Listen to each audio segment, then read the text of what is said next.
לא אומר לך בגלל תעלה.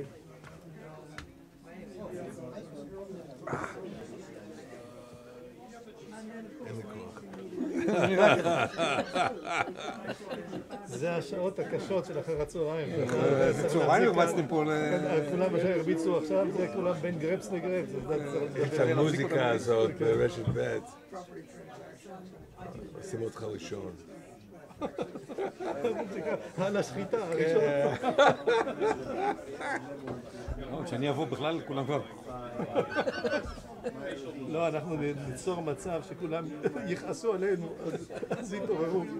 אני ביקשתי כוס קפה, אז שיבוא אתם יכולים גם לדרוש. מים גם זה. אנחנו נבקש, אנחנו לא נדרוש. נבקש.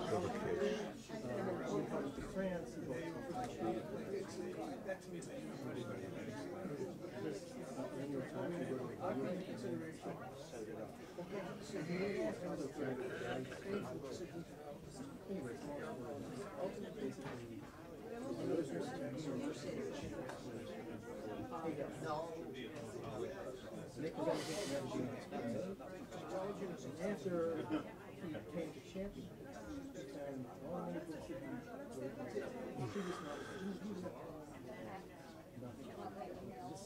sure.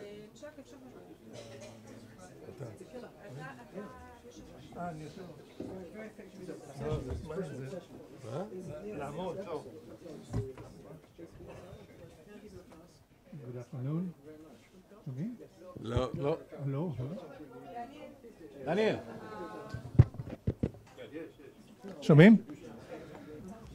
Okay, good afternoon. I hope that you had a good lunch and hopefully you won't sleep when I'm talking. The topic of this afternoon is what are the lessons to learn from the Munich Agreement. And I have chosen to concentrate on our area in the Middle East. In fact, appeasement is opposed to standing firm. And when you say appeasement, in fact, you are adopting a policy of that is sometimes interpreted differently by your rival. Either he feels that you are a weak guy, and this is why you just accepted his terms, or in fact he says, okay, this is a first step in the next steps to come, and to just try to attack you. The second position, of course, is standing firm, and whenever your rival moves, you just move the against, and in fact it's either it leads to a conflict or to deterrence. In any case, each of the choices that you make in this policy is clearer when you look backward and you understand what happened, and it's never clear when you look forward. You don't know. And this is, this is a fact of life. And when you live and we live in a tough neighborhood, like the neighborhood we have, appeasement is looked by the Arabs mostly as a weakness.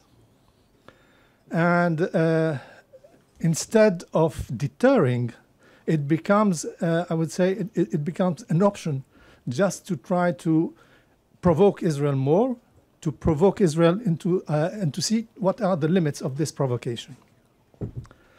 In this area, there are several examples to be given. I will begin with Iraq, for instance. Iraq under Saddam Hussein was a powerful nation.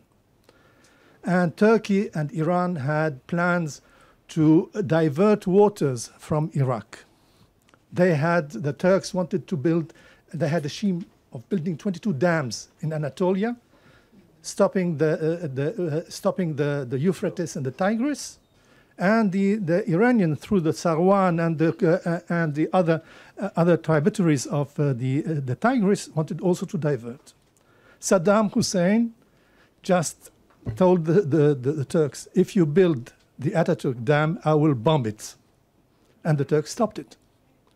And they stopped filling the dam until 2003, after the American invasion of Iraq. The weakness of the Iraqi government provoked, in fact, and gave Turkey and Iran the opportunity to fill the dams, the reservoirs. In Turkey, it's a dam. On the İlsu Dam, it's 300 square kilometers of reservoir. And in Iran, it's a little bit different. But the fact is that today, Iraq is suffering 50% less of water than it used to have in the past. In Basra itself, you have every day about 400 to 600 people who are hospitalized with the dermatologic problems, with the terrible diseases that are there, and there's no water in Iraq today. Second example in the area is the attitude towards Bashar Assad. Bashar Assad, and let's take Obama. Obama in the White House, knowing that this tyrant has been killing his people, has been gassing his people, has been destroying his country. And, the months after months, you had the scores of people dead. Today, maybe more than 600,000 people have been killed in the civil war in Syria. About 10 million people are either displaced or refugees. In Lebanon, every fourth citizen of Lebanon is a Syrian. In Turkey, you have 2.5 million refugees. And yet, nobody is doing anything. Is this acceptable? Is this moral? No. Why nobody would move? Obama said at the last moment, he said, okay, he was just strolling in the White House gardens and finally decided not to do anything. And he just forced Bashar Assad to disarm from his chemical weapons, which we know it was not true. In fact, today, Assad is still in power, much more powerful than in the past. He is seconded by the Russians and the Iranians and the militias. And in fact, he is ruling Syria. And in less than a month or even more, you will have a campaign, all-out campaign in Idlib. And this campaign would be catastrophic. 2.5 million people would have to flee. You'll have thousands and thousands of people that would be killed under the bombing, the carpet bombing of the Russians. Now, if you look at a closer range, we looked at Iraq, we looked at Syria, we looked at Israel. Israel and Hezbollah in Lebanon. 2006, we have this incursion into Lebanon, and we discovered that Hezbollah has labyrinths, he has fortifications in South Lebanon, and then we withdraw. Withdraw because of international intervention, and we just sit down and look at the process of how Hezbollah is getting stronger and stronger, and we just wonder how did Hezbollah get to the point where he has more than 100,000 rockets targeting Israel? How did Hezbollah transform the situation in South Lebanon into a fortified position? And then the next time, the next round with Hezbollah would be a dire one for Israel. How Israel is trying to stop the missiles from coming from Iran. And each day we learn about new methods that Iranians have adopted, either with airplanes, civilian airplanes landing in Beirut, since in Damascus they're under Israeli observation. And this process of not meeting Hezbollah and standing firm against Hezbollah because of of internal and domestic reasons, I think had brought a difficult position for the Israel facing Hezbollah. The same goes with Hamas. The same goes with Hamas. Hamas, has been arming himself for the last 11 years. And Israel has accepted the fact because, it's appeasement. It's a policy of appeasement. We don't want to wage a war. We don't want our villages to be bombed. We don't want a political problem inside. So let's accept the situation. So we have a round, another round, and another round. It never finishes.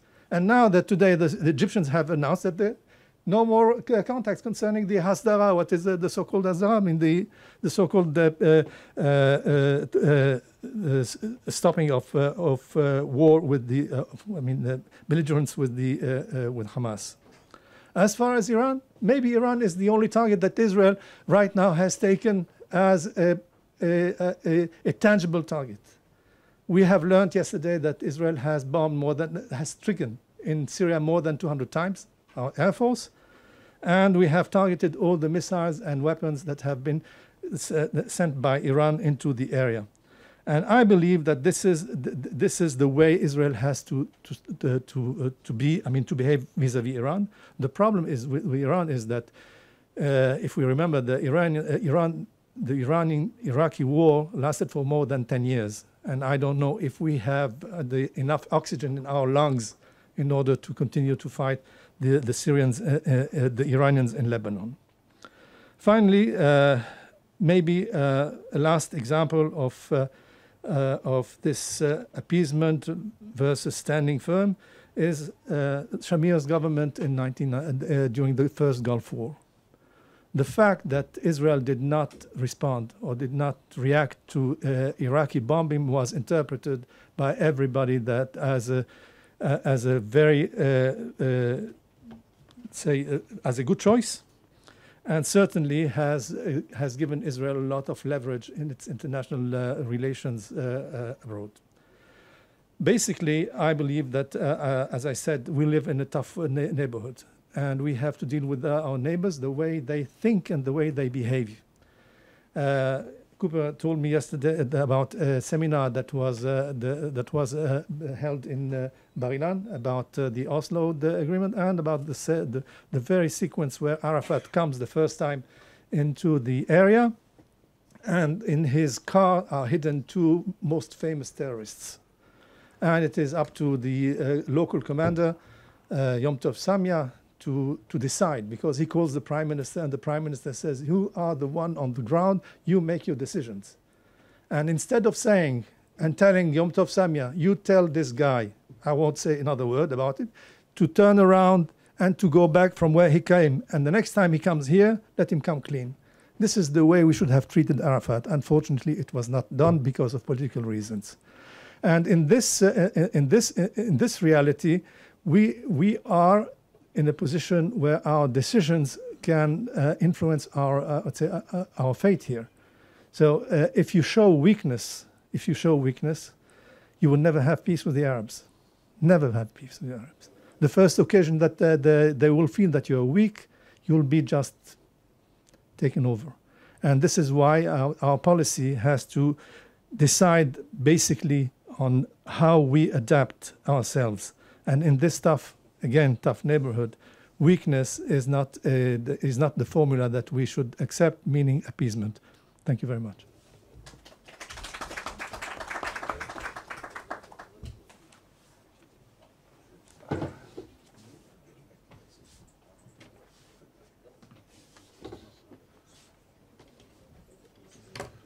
I will be brief. Number one, I want to hear Cooper. And number two, I already spoke. But the question is, what are the lessons for the future of our discussion here? So two things came to mind when I considered speaking a second time. I think, first, we have to avoid false history.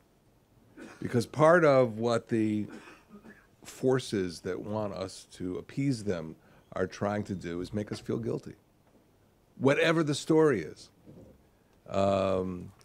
In the case of World War I and the Versailles Treaty, it was clear that, as we said earlier, guilt over the Versailles Treaty led to dangerous flexibility at Munich.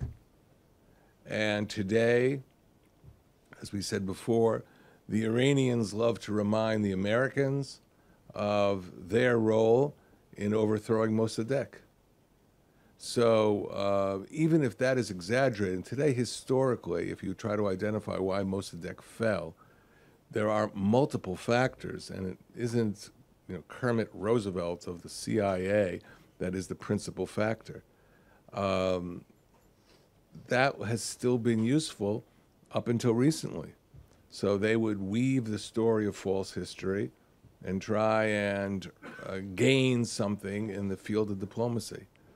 You have to avoid false history. By the way, in our contacts with the Palestinians, we are getting false history big time. Obviously, we've been dealing with this in Jerusalem Center. I mean, why do they use UNESCO to produce this entirely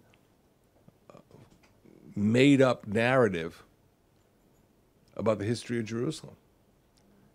And they take all references in UN resolutions to our historical background and make it an exclusively Islamic site. So in the past, Israeli diplomats might have smiled sheepishly or and not taken an assertive position against this, but you have to. You can't let the international community be told these stories. I will never forget, I was at a UN conference as Director General of the Ministry of Foreign Affairs in Istanbul, and I ran into the Secretary General of UNESCO, and she was lobbying me to become the next Secretary General of the United Nations, as she lobbied everybody who was taking a coffee break there. So I said to her, we were starting to think about who we should invite to Jerusalem, like all the UNESCO rubbish, that there never was a temple. Why don't you invite all the ambassadors to UNESCO for a Roman holiday? And she looks at me, Roman holiday? Like she expected Jerusalem. I said, Kelim, the implements of the temple itself. They didn't have Polaroid cameras then, but they did chip away at stone to show you what existed at the time. And we can stop this ridiculous argument. So I think she thought it was a cute mention of mine, but it's part of this whole thing. You just can't let this stuff continue. Now, just as you have to avoid false history, you have to avoid false diplomacy. The whole story of Oslo is selling the people of Israel a bill of goods, excuse me for being blunt, that Yasser Arafat and the PLO at the time had really changed. This was the ANC. This was Nelson Mandela, but just with a keffiyeh. And there was no comparison between what the PLO was like and had become and the story of the ANC. ANC had been a terror organization, and now it was fully in the area of diplomacy. That wasn't true. We kept getting surprised when buses would blow up and we'd find collaboration between Hamas and the PLO. So that created this false diplomacy, which I think became more and more discredited. Unfortunately, because you have to reach a peace settlement at some point. But if your opposite is completely discredited because of the false assumptions of false diplomacy, you're never going to be able to reach any kind of understanding. So it just discredits the whole process. It becomes important during a process to make demands of the other side that show that they're listening to you. I remember I got involved in the negotiations with the Turks in the last 5 years, and we had gotten solid intelligence that the Hamas had a command center in Istanbul, and that command center was issuing orders to attack Israelis in the West Bank. The man who ran that whole operation was well known for those who like to stay up late at night reading about Hamas. His name is Salah al-Aruri. And one of our demands in the middle of this negotiation, this is when my team came in, was, guys, Turks, this isn't going anywhere unless you get rid of Aruri. And Aruri was gone within 2 weeks. He moved to Qatar. Now I hear he moved to Beirut. But regardless, you have to make demands to have credibility, to show that it's not false diplomacy where you're claiming you're getting stability, but you're not. And finally, what you have to do is, we used to call it hasbara, but what you have to do is expose your adversary. If your adversary is engaged in nefarious activities, let the world know.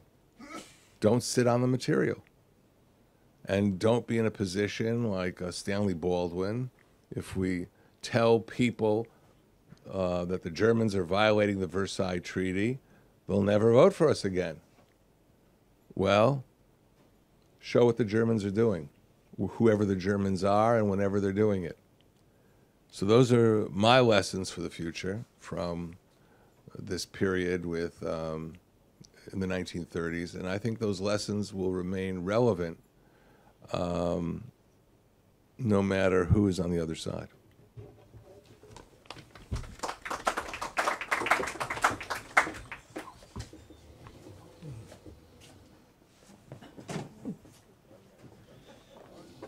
Well, good afternoon.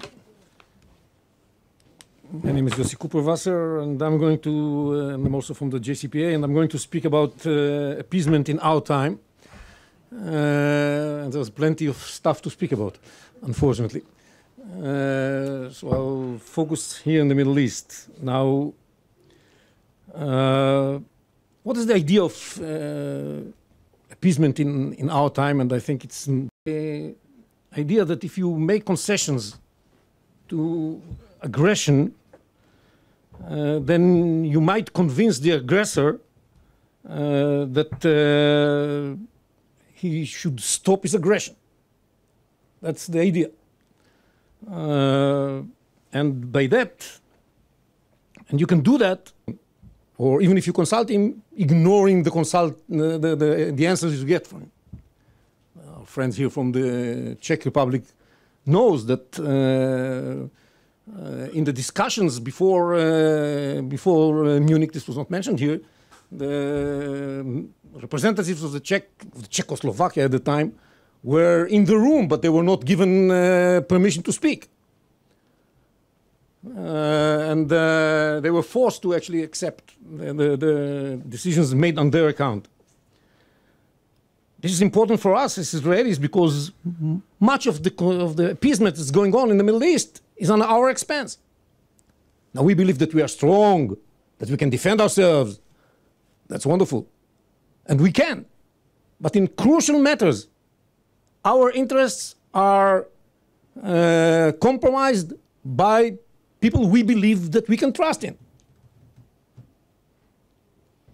And this was the case just recently in two extremely important issues. First and foremost, on the JCPOA. Our vital interest is to prevent Iran from having the capability to produce the nuclear weapon.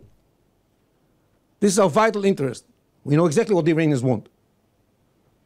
Yet, all our friends in the Western world join hands in providing an agreement that paves the road for the Iranians not only to have a nuclear weapon, but to have a big arsenal of nuclear weapons, ignoring our advice. I was in these negotiations. We gave all kinds of advice. How you can prevent Iran from having a nuclear weapon, let alone preventing Iran from having a capability to produce a nuclear weapon. Nevertheless, all our advice was ignored, or most of it was ignored. And President Obama, when he presented the deal, said, if I were a friend of his, I can understand the friends of Israel when they come and criticize this deal. But I have to look at the wider perspective. And I tell you, it's a good deal. This was a terrible deal, and it was basically throwing Israel under the bus. And unfortunately, now it has changed, but there was no guarantee at the time that this is going to change. And same happened on something that is less spoken about, but not less dangerous. And this is Resolution 2334 of the Security Council that was been given approval to pass by the American administration days before the Obama administration left office. This was again a vital interest of Israel to make sure that its claim for Jerusalem, for example, and even for the rest of the territories in the West Bank, is at least accepted by the United States. We didn't have much expectations from others. And yet, the Americans were ready to allow the passage of a resolution that says that Jerusalem is a Palestinian occupied territory. It's unbelievable. It's a vital interest of Israel. And yet it was compromised. Without really, without really consulting us. Without giving us any ability to prevent this from happening. And just like with Czechoslovakia, this was presented as a deal to save Czechoslovakia. This again was done by our people who call themselves our friends. And they really believe that they are our friends. This is something that we have to keep in mind, that the idea of appeasement is that maybe in some cases appeasement is the right thing to do. Maybe in some cases you can convince the aggressor by giving him some sort of a concession to stop being an aggressor. And if this is the case, then we can avoid war. Because in most cases, when you go to situations of appeasement, the way to present the situation by the appeaser is to present war, which we heard it, here is something so terrible, nobody wants war, or appeasement. There are the only two options. In reality, there are, of course, many more options. There are a lot of things in between the two that you can choose. But it's always presented like it's either war or this. Either you give up the territories or you end up with either a Jewish state or a democratic state. There's nothing in between. So you have to give up the territories, because otherwise you're not going to be either Jewish or democratic. No, there are so many other options. We are a Jewish democratic state while we keep the current situation. It's not always such a fork, such a terrible fork. But the basic of the idea is to present you. Either you go for the JCPOA or you have a war with Iran. So you have to go to the JCPOA. It's always presented as a fork, which is a totally wrong representation of the situation. But then again, when you have to deal with this situation, when is it logical to go for an appeasement, and where is it illogical? It's logical when the aggressor you're dealing with is a pragmatic element player, maybe even an enemy who is pragmatic. Then you can make all kinds of deals, because pragmatism can lead to all kinds of solutions. But when the aggressor you're dealing with is driven by deep ideological ideas, wants to govern the world like Hitler or whatever, or the Islamic radicals, they want to change the world order. They want a different world order. They are ready to pay the price for that. Or the Palestinian narrative that calls for the destruction of the state of Israel, either in stages or in a shorter run. You have to be extremely careful. And there's no logic behind showing appeasement when you confront such kind of an ideology. And this was the mistake of Munich. This is the lesson learned. Not that appeasement is wrong, always. Is that appeasement to somebody who has this kind of ideology is totally mistaken and extremely dangerous, because they will interpret it as a weakness and so on and so forth. So when you're facing an enemy like that, that's what you have to do. Now, how do we end up with all these appeasement situations again and again and again? Because we have to understand the way of decision making in the West. And it was touched upon here. It has not changed much. It's based on a set of values and a set of interests. That's what you take into account when you make a policy. Our set of values, as Westerners, is totally dominated by the high value we give to life. We want to continue living as long as possible. And it's life, liberty, and the right to pursue happiness, right? Life is still the first value in our set of values. So anything that puts our life in danger, we want to avoid. If there is really this kind of situation of choosing between war and something else, choosing something else makes sense because it doesn't put our lives at risk. So we prefer always anything that doesn't put our lives in risk. The mistake is that, as I said before, that it's not always war the other option than appeasement. There are so many others. Deterrence, for example, is a good idea. If you can build deterrence, build it. You can get something by building this deterrence. And Jacques touched on some of the issues, on some of the cases where we did build the deterrence and how it worked right for us. The United States did it several times. Sometimes even war is not that terrible, but if you can do something else, of course.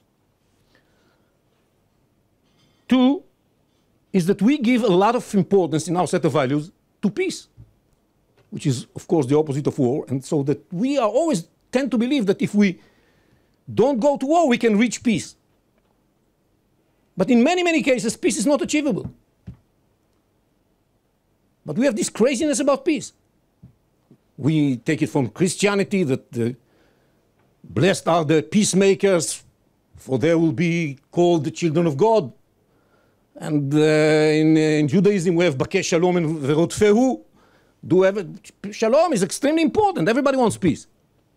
We cannot understand, it's very difficult for us to understand that there are ideologies in which peace is not that important. We have a mirror imaging of our enemies, and we believe that they also want peace. No. The fact is that most of these people I'm talking about, the peace they are looking for does not include us. Yeah, a piece of you. The peace they're talking about does not include our existence. Overwhelmed by the idea of peace, let's make peace, peace now, and all these slogans, we lose the ability to really, we minimize the threats we face. Now, if the intelligence comes and says, you just ignore the intelligence. Rabin didn't listen to the intelligence at all. He didn't put the intelligence inside the system of the Oslo process. There was nothing. Gave him the right position, and they said that had he known the positions, he wouldn't have signed the agreement. No, but he didn't have any intelligence in the inner group that made Oslo. That was the only one. And Riyadh, who knew something about Arabs and could carry out all kinds of sensitive missions, and was the political advisor, not or policy advisor, I would say, a policy advisor, but not intelligence person. The intelligence was not involved; it was kept as a secret from the intelligence. Same in many other cases, and that's something that it's repeating itself, because what's important for the leaders in these cases are their own set of values. They work according to their own set of values and interests if they are relevant. In many cases, another value that is extremely important is that in Western religion, this new religion called Westernism, there's a very deep sense of blame, of self-blame, and that is directed towards these others. We vindicated the others, we have to pay a price for that. And this, again, makes us unable to see what they're really trying to achieve. And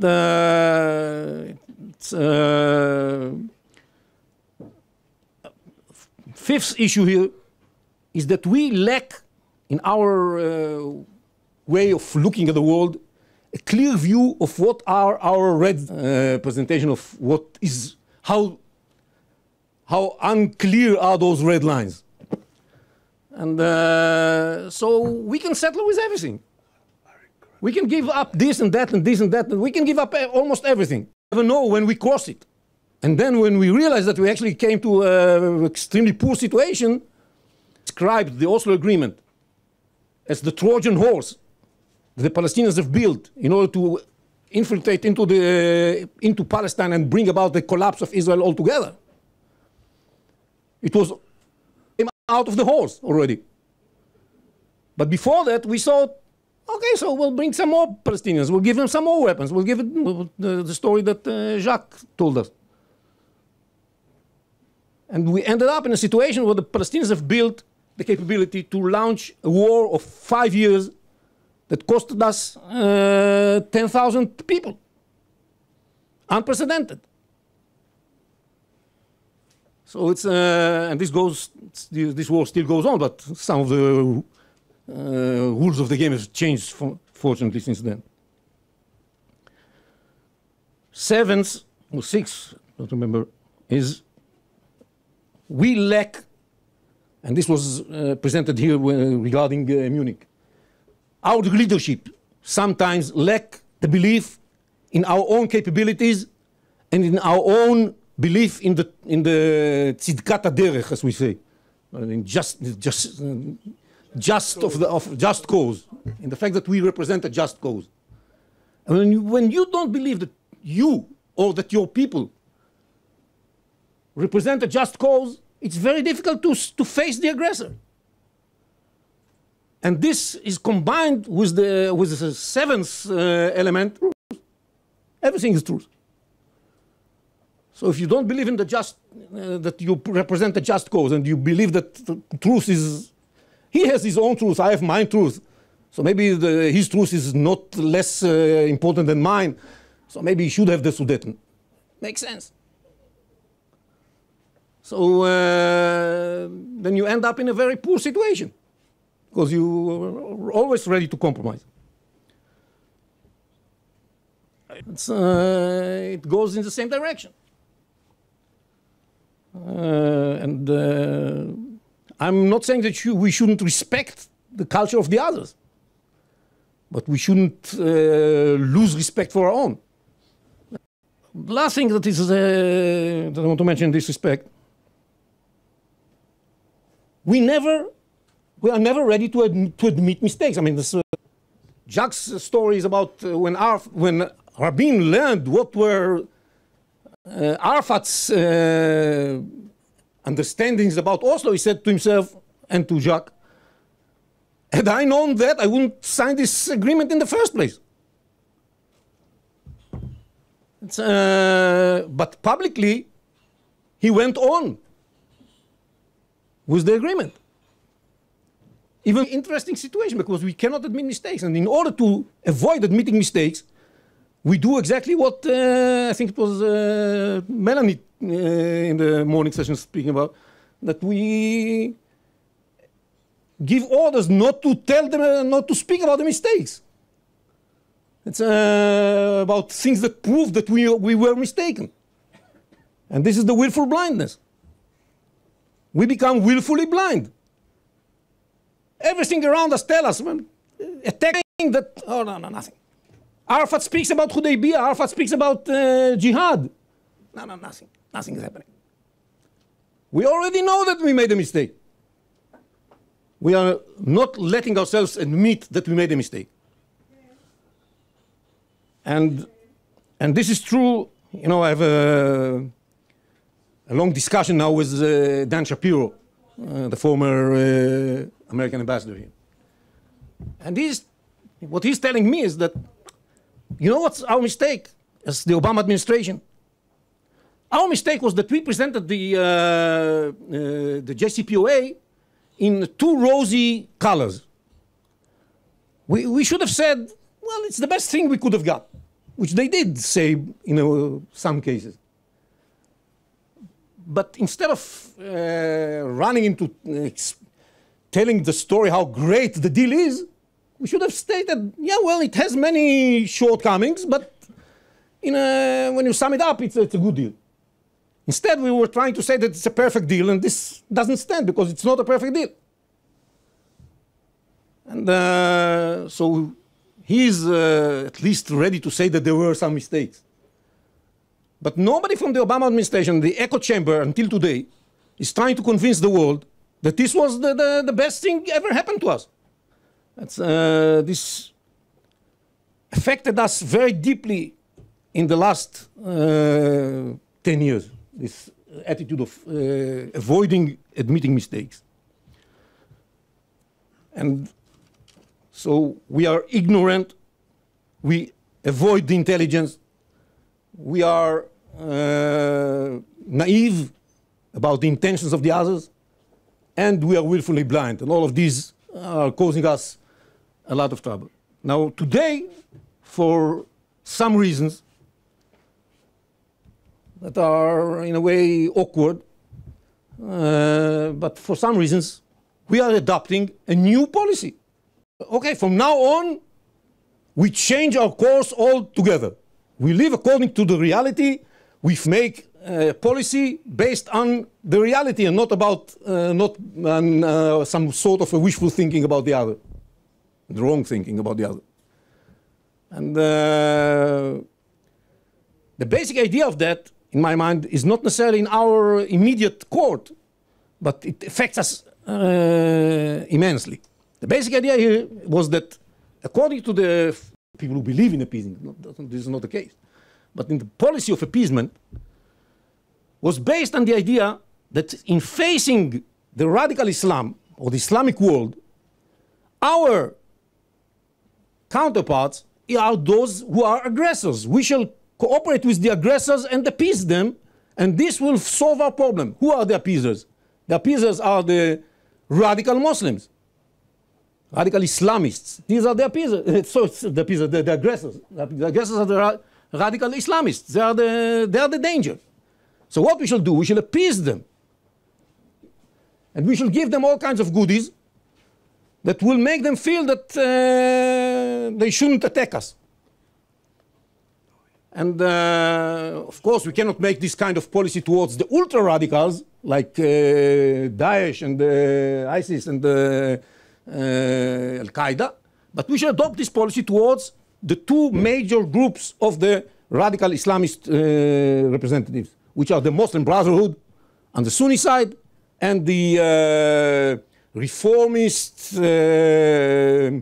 elements within the Iranian regime, namely Rouhani and Zarif. We should cooperate with these guys in order to convince the aggressors, because they believe in the same philosophy, the same ideology of changing the world order, but we shall be nice to them and they will change course. They will be nice to us too. They will be satisfied. This doesn't work. They want a different world. They are only ready to postpone the day in which the world will change. But still, they won't change their goals. And this policy has changed. Ever since Trump came to power, his policy is totally different. He says, no, we shall not appease these aggressors. We shall fight these aggressors, and we shall cooperate with the moderates.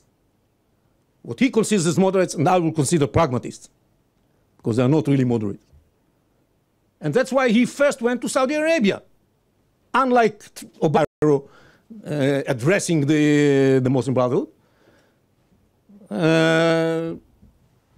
Trump came to Saudi Arabia. And this is the new policy. And it reflects on everything that's happening in the Middle East. It's a new attitude, no appeasement. We cooperate with those who are pragmatists, not with the radicals. And that's why the JCPOA was cancelled. And that's why a totally different approach was adopted towards Qatar. And that's why there's a tension with Turkey. All those groups that represent the radical Muslims are now experiencing a different approach coming from the United States. This affects Israel, of course, a lot.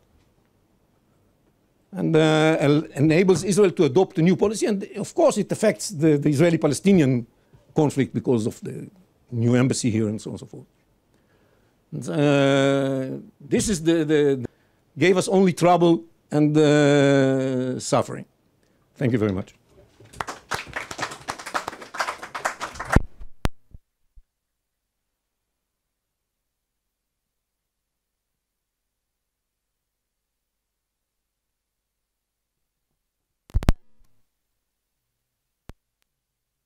Been expressed by Cooper is most important in the Israeli body politic. This is its real expression. I mean, the 8 points that you have mentioned. The problem is that with the governments, all governments, that they are not consistent. If you say to Hania that in 48 hours he'll find a place in a grave and then you don't do it, or you just say upfront that you will not invade Gaza. So, I mean, what are the other options? So you're just limiting yourself. You're just putting nails on your own feet. Never has been a discussion or I think a real discussion in the government or in governmental areas about what would be Israel's reaction if Hezbollah began, let's say, shooting, or again kidnapping one of our soldiers in the north. Would we be ready to go inside? How would our deterrence work? How would our deterrence work with Syria? And this is, I mean, these are facts that we have to sit and try to crystallize, because otherwise we will be all the time surprised. We'll be taken by surprise. What would happen tomorrow if Sisi is killed? He has been, I mean, he has been the victim, or not the victim. He has been twice targeted by terrorists from his own army. Now, what happens? I mean, we have opened the Sinai for the whole Egyptian army. The Egyptian army is in Sinai, so you have two armies there. What do you do? What happens in Jordan? And things that have to. I mean, these are basic things that we have to decide upon ourselves. Anyway, this is enough. There's enough room for thinking. And if there are any questions, we're open. Please do.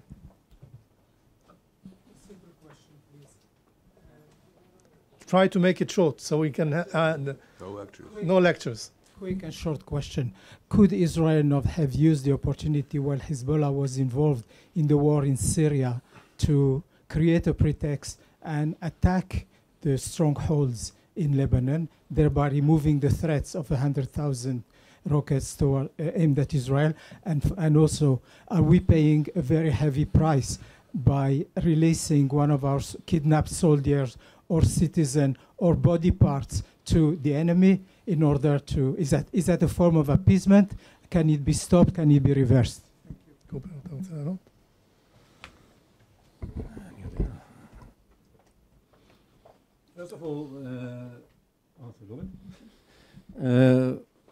First of all, I think on Hezbollah,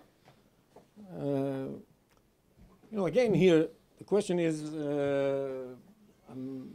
pragmatism and radicalism, and I'm to blame for that because of the scene of generalization.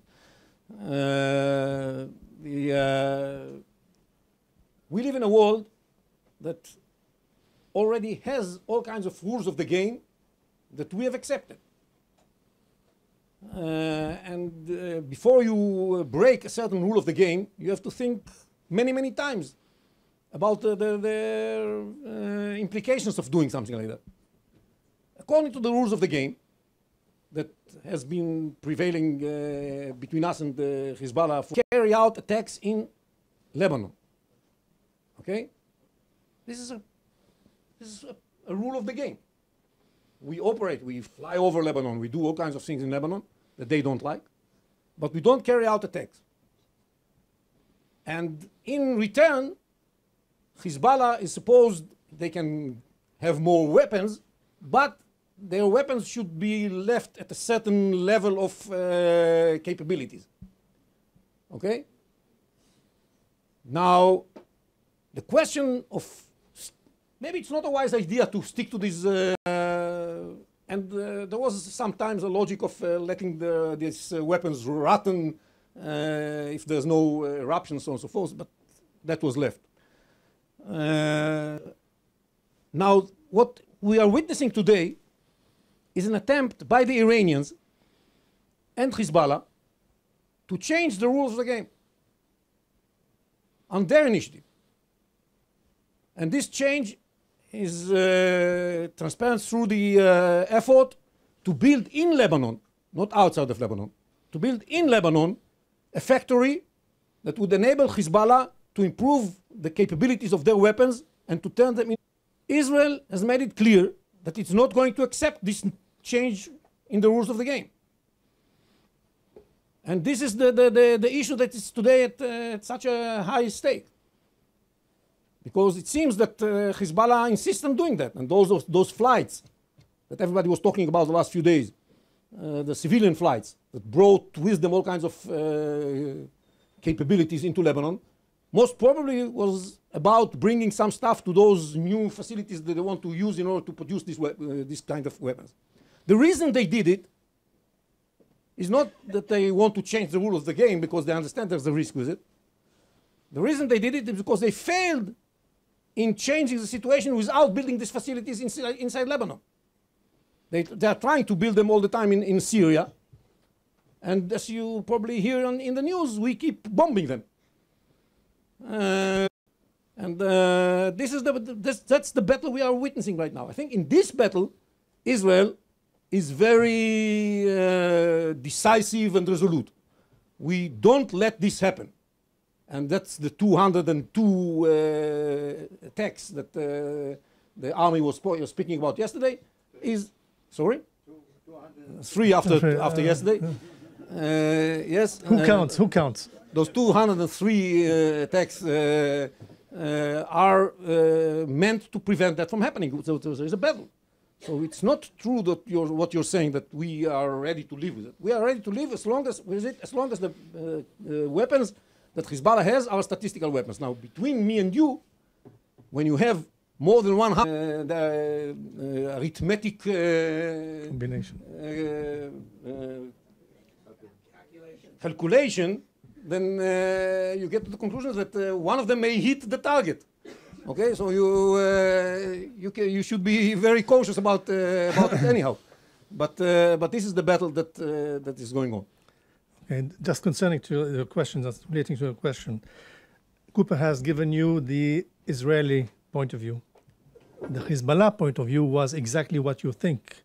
They thought all the time that Israel would use the situation where most of the fighters of Hezbollah are fighting inside Syria, the most experienced one. So they had to recover and to enlist, to mobilize, to recruit new recruits between 16 and 18 years of age, train them in Baalbek, and send them to the south in order just to fill the positions and in case Israel would attack. Another thing that they did is what they call the Murabba Amni. This is the area where they are in Beirut, in the Dahia. There it was fortified much more than it was in the past, and they were all the time, alert, saying that Israel would attack them imminently. So this is the way they thought. From our point of view, it is a little bit different. Martin. I want to sort of pull us back a bit to the analogy or the comparison. I mean, most historians would agree by consensus that Hitler not only could not be appeased, he couldn't be deterred. And an enemy who can't be appeased and who can't be deterred has to be destroyed. So I'm asking you, looking across the array of Israel's foes, do you see any enemies who can't be deterred and that Israel should plan ultimately for their destruction?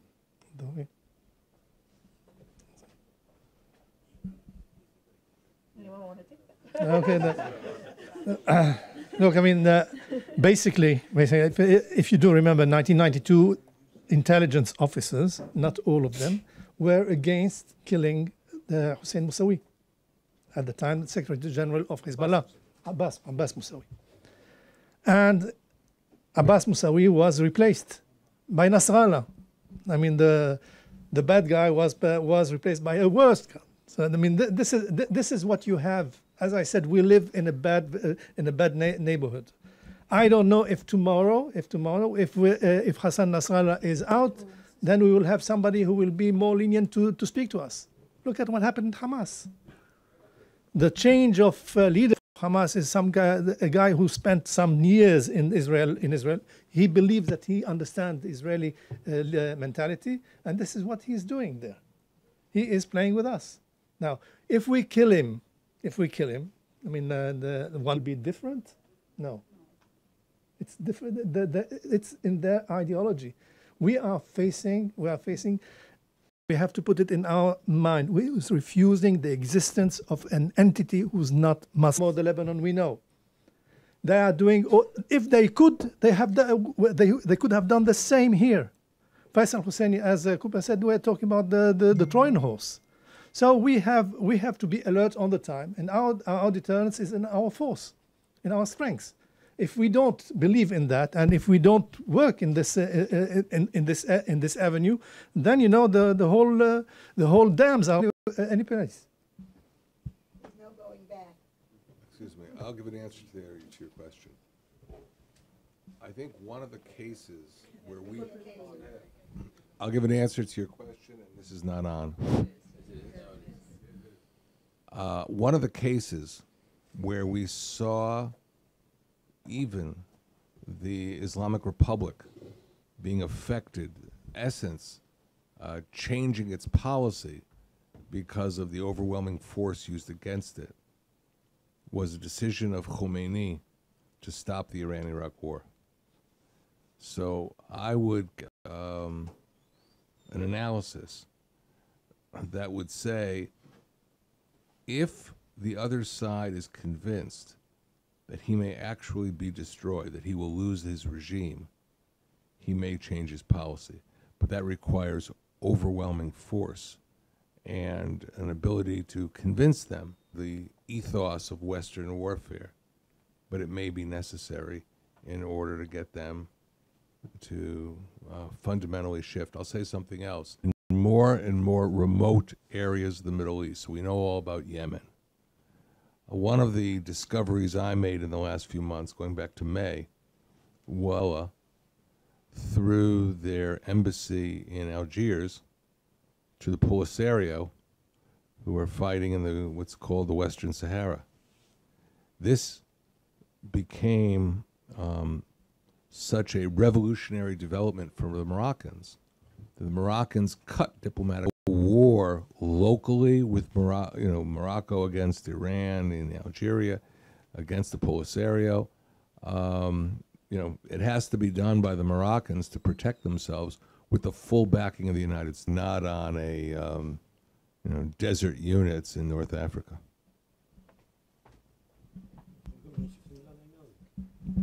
I think it's an intriguing question.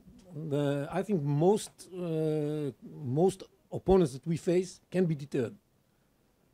Depends how committed you are. If you show real strengths in their face, you can deter them. And once you deter them, that's the interesting point here.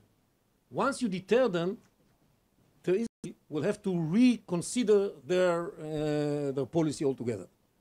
That's what's happening right now in Iran, for example, in my mind. So the Iranian people ask themselves this question: where is this divine victory?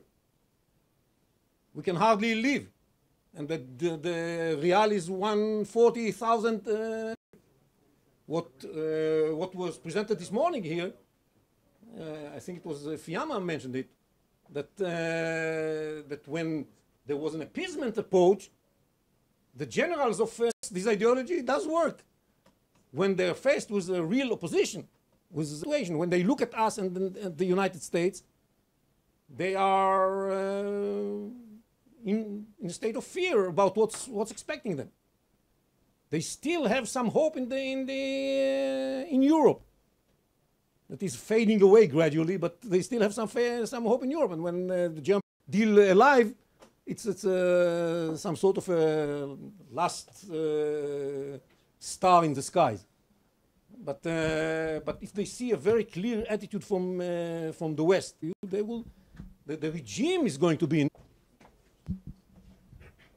Munich have to do with the type of appeasement versus deterrence opposite of where I heard Ambassador Gold mention in lessons learned from his point of view, and Cooper, from your point of view, the Trojan horse. Ambassador Gold talked about exposing your strategic appeasement that Israel has engaged in the last 25 years opposite the PLO, into what is today perceived as a more legitimate international actor in many circles. Statement about UNRWA in Jerusalem and other claims in Jerusalem. So Israel finds itself, after 2.5 decades, in a situation of strategic appeasement that one might call political replacement theology. Israel, as in many circles in the West, as the legitimate player. How do you strategic, self-destructive, fundamentally self-destructive appeasement legally, economically, diplomatically? If I can follow up on Dan's excellent question. About 25 years ago, almost to the day, September 3rd, 1993, Amos Oz, celebrating now, basically called on the Israeli peace camp to become the new right and to monitor those accords, to hold Arafat. If we can take a look back in retrospect, in other words, not go in the 1993 2018 direction, but look back from our perspective now, what make sure that this wasn't a process of appeasement, that this could. Okay. This is a very, very complex question. In 1993, about what the government or what Rabin wanted, Paris, all the contacts that were held, and never has the question of what do we want from at the Knesset. Rabin said that, he put as a first priority the peace agreement with the Palestinians, and then it was with the Syrians. But in the meantime, from 1992 to 1993, it was dancing on a rope, once with the Syrians and once with on the Syrian path. They said that there is an address in the Golan since 1974. Why should you go to the Palestinians? And in fact, in Washington, I remember Martin Indyk shouting at us, "What did you do?"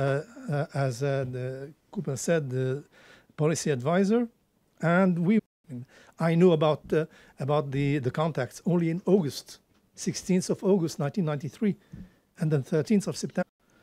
So it was. The idea was, because of what? Begin had signed an agreement, a peace agreement with the Egyptians.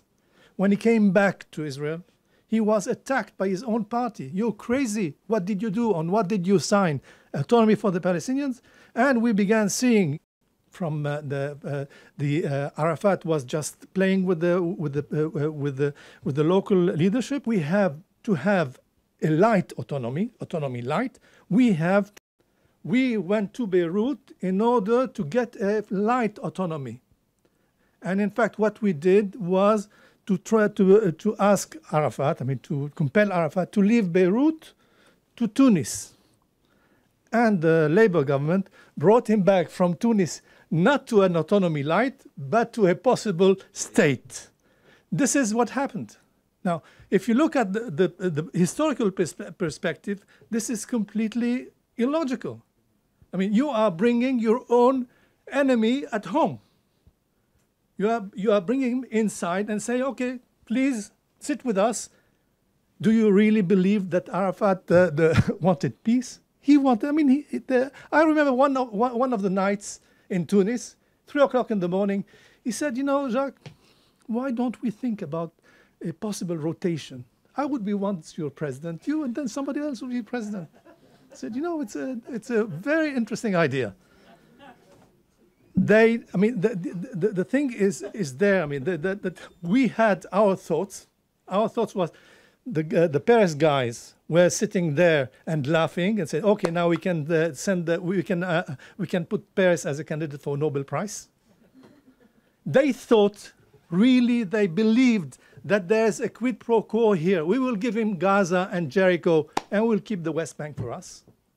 This is what they had.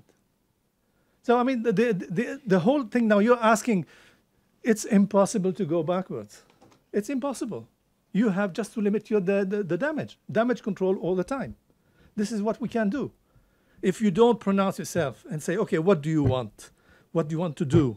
And as Cooper said it, you have to decide to let history just drift you on the current. And this is not exactly what everybody would like. I would like to address this question. What would I advise? Because this was an advice that was given to Rabin. But Rabin misunderstood. Rabin understood that something goes wrong here. And he said, but what do I get in return? Okay, I give the Palestinians all kinds of things, and what do I get in return? So the details, they came up with this idea of the letter from Arafat to Rabin, in which he was supposed to write that he should have asked, and we are stuck with it until today, is for state of the Jewish people. Yeah, wants to have democratic, no problem. As the democratic nation state of the Jewish people. That was the problem. And this mistake, all are the results of the negligence of Rabin at that time. He made a mistake. Joel. Yes, I would like to return to 2 points which I made in the morning. And I think that we're entering into a new stage, and it's very favorable. We have introduced the idea of the accountability of our leaders. Let's say until now, a saint like the Holy Father, one couldn't touch him or discuss his shortcomings, and we remember that he believed, I don't know whether he believed, but he talked a lot about reversibility, and that was a point that you made. And the other point which I mentioned this morning is what the Germans call Vergangenheitsbewältigung. In other words, facing up to the past. It may be ugly. We missed out on having a decent history of the Yom Kippur War, a decent and honest history. We still are entitled to a decent and honest history of Oslo. And in order to mend the mistakes that we have made, we have to understand our history. I think that this session was very, very interesting, at least for me. I hope that the same for you. And